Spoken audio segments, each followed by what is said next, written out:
पूरी दुनिया में काम करना लगभग बंद कर दिया है, क्या कारण है इसके पीछे, क्या दूसरा ऑप्शन हो सकता है?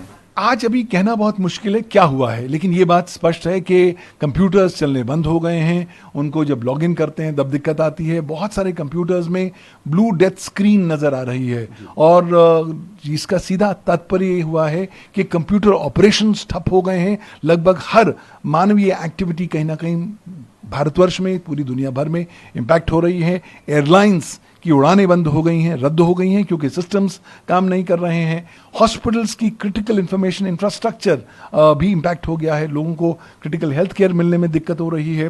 टेलीविजन चैनल्स अपने पूरी तरह से सिग्नल्स ब्रॉडकास्ट नहीं कर पा रहे। कॉर्पोरेट इंडिया अपना काम नहीं कर पा रहा है क्योंकि सिस्टम्स ऑपरेट नहीं हो रहे, डेटा को एक्सेस नहीं किया जा रहा।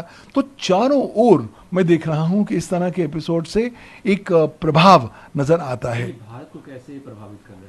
देखिए, पूरी दुनिया भर को ये प्रभावित कर रहा है, भारत इसमें अकेला नहीं है। लेकिन हाँ, अगर मैं भारत के दृष्टिकोण से देखूं तो भारत में हर वो सेक्टर जो डिजिटल फॉर्मेट, जो कंप्यूटर सिस्टम्स या कंप्यूटर नेटवर्क्स का इस्तेमाल करता है, वो इस तरह के प्रकरण से इम्पैक्टेड है। ये ना केवल साइबर सुरक्षा में सेंध का एक प्रकरण है, ये कहीं ना कहीं साइबर टेरर के साथ भी इसके तार जुड़े हो सकते हैं। और इस तमाम सारे मामले को तफ्तीश करने की आवश्यकता है, जवाब देने की आवश्यकता है सर्विस प्रोवाइडर्स की कि साहब, इस तरह की घटना घटित होने से पहले आप लोगों ने क्या क्या कदम उठाए थे ताकि इस तरह की घटना घटित ना हो सके। सर, भारत सरकार को अभी क्या मीटिंग दुनिया में हो रही है सर, दुनिया के देश मीटिंग कर रहा है, भारत को कैसे इससे बचना चाहिए? देखिए, भारत को तुरंत अपनी एक रिकवरी स्ट्रैटेजी बनानी पड़ेगी। एक तो आप मीटिंग्स कर रहे हैं, बहुत अच्छी बात है।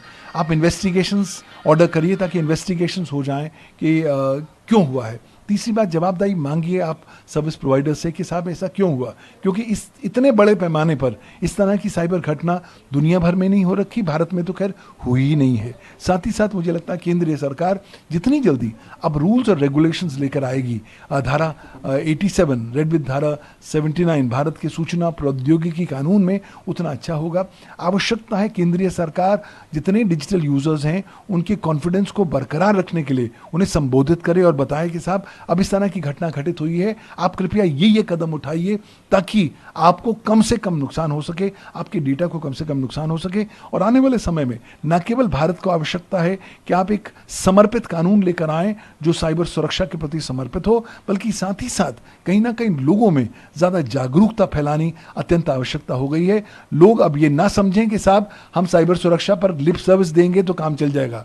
लोग ये ना समझें कि साहब मैं अपने नेटवर्क पर कुछ भी कर लूं तो कुछ भी गड़बड़ होगी, सरकार देखेगी। सॉरी, इस हमारे तमाम सारे इस भवसागर में हम साथ साथ चल रहे हैं। सरकार की इतनी जिम्मेवारी है, हमारी भी इतनी जिम्मेवारी है।